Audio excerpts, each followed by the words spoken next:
IVM.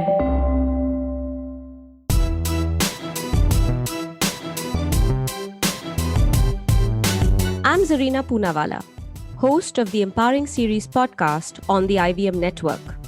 I am your peak performance coach and leadership coach, and I'm here to share with you productivity tools, life-altering techniques, and real-life hacks to help you achieve your maximum potential in everything you do, in your relationships, professions, and most importantly, your life. So let's thrive, grow, and evolve together, one episode at a time.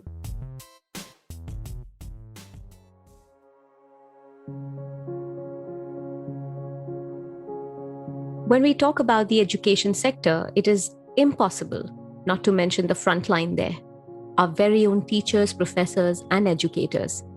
The pandemic has affected over 63 million teachers across the world, and the numbers are rising. In continuation to the virtual learning experience, let me highlight what teachers need to do to make this learning curve a successful one.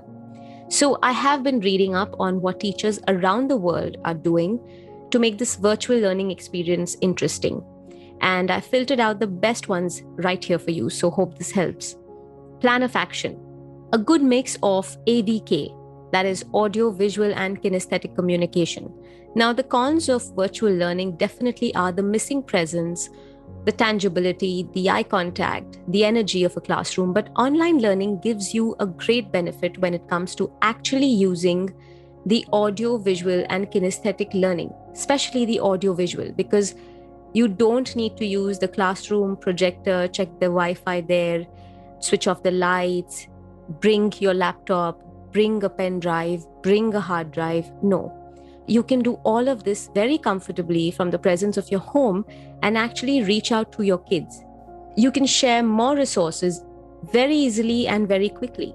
This also relieves you from the pressure in the process because you don't constantly have to be at it. So try enhancing the audio-visual experience. In fact, urge students before class to gather information on similar matters or topics surrounded to their subject and bring them along. So that becomes an interactive, engaging, and an extremely smart way of using technology. Clear instructions and no surprises. Each day or each week, your expectations from the class, the 5 W's and the 1 H, should be clear and explicit. Leave no scope for miscommunication. Although they are kids, so you can be prepared for excuses. But have a result-oriented approach with consequences because you will need to handhold them through this process.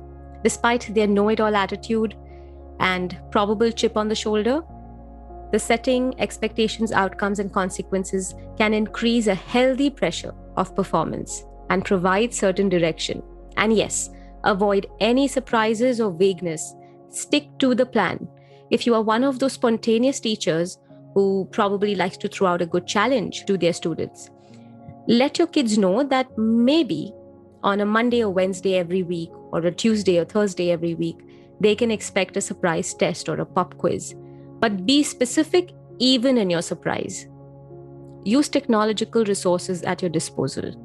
But don't forget that one of the first techs, which honestly don't strike to any of us as part of online education, is a telephone. And if you aren't in the same room, everything becomes part of online education. If you aren't able to connect with somebody in person, then the telephone also works wonders in online education. So don't underestimate it. It still gives a tangible feel, a presence, and accountability. So pick up the phone and check in on your students. If there are students in your class, probably less than, say, about 40, under 30, pick up days of the week where you're going to check up on each of these students. Pick up 3 or 4 students in a day or 2 to 3 students in a day. But check in on them. A call can change everything. You probably will give them better advice.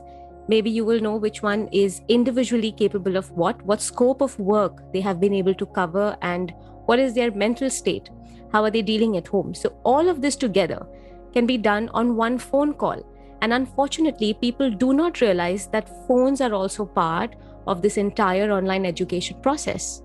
So please, try using that. No matter how senior your class is, storytelling is yet one of the most powerful forms of imparting knowledge. So here we resort to digital storytelling. Now that your students are unable to size you up completely or substantially, it is important to connect with them, and storytelling is a great way to engage. So please try digital storytelling. Mindful use of technology. It is easy for students to get carried away with all that social media distraction and the various tabs while they are in a classroom. Don't mind me, but teachers are in the same boat. So make rules for yourself as to the usage of your other apps and social media in the midst of teaching. You need to limit your usage of your social media applications while you are conducting a class. So please be mindful of technology while you are conducting your online lessons. This particular one is my expert recommendation, and trust me, I know it sounds crazy and it sounds strange, but it really works. Use memes and funny social media content that they can relate to. I know it probably is a little extra to ask for, but if you get used to having fun and learning and absorbing knowledge through just interactions from what they understand better, things change. And I think these days memes are a great way of learning or teaching. I don't know. I think it works. I have noticed the work that I do. I have used it in leadership programs. I have used it as an international faculty. I have used it as a guest faculty in a couple of places, even in my online classes. So try to make it fun, try to make it less boring, and try to involve them. Now, when you know they're using social media, might as well drag that social media content to your knowledge base and allow that to help you. In fact, ask them to bring to class one funny meme or video or whatever they found related to a topic or subject you're engaging in. They will absolutely love this process and the knowledge will stick. Besides, a good laugh in these times of distress is nothing but soothing, nothing but healing. So maybe you could give that a try. There are no stereotypes here that you cannot break. Do whatever it takes. I understand that the role of teachers in these really trying times has been put to test and to task.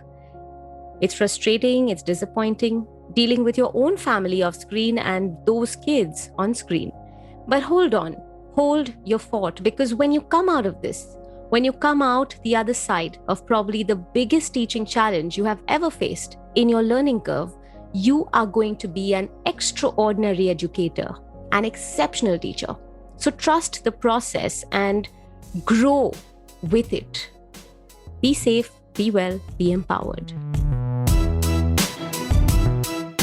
If you liked this podcast, don't forget to check out other interesting podcasts on the IVM network.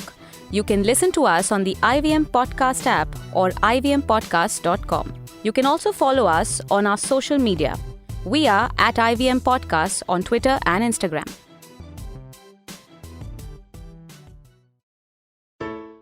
I hope you enjoyed that show. If you aren't following us on social media, please do. We're IVM Podcasts on Twitter, Facebook, and Instagram. We'd like to thank the sponsors on the network this week, Siet and Cred. We really appreciate the support. It is what makes this possible.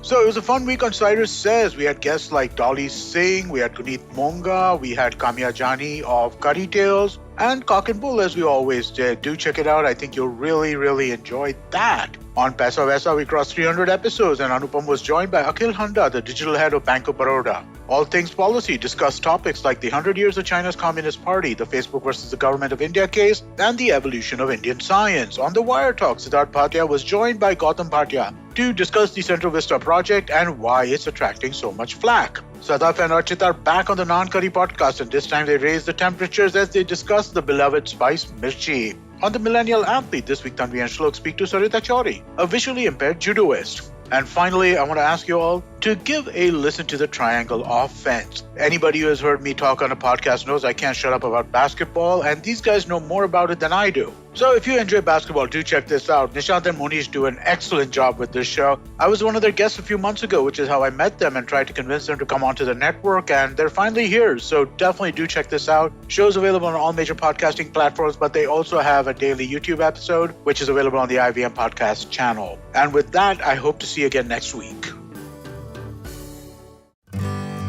Working Monday to Friday glued to your chair making you feel dull? Worry not. Get your 5-minute weekly dose of travel around the world with Postcards from Nowhere. Join me every Thursday as I explore the strange, obscure, and fascinating parts of the world and bring out facets of travel you may not have thought of before. You can find us on the IVM Podcast app, website, or wherever you get your podcast from.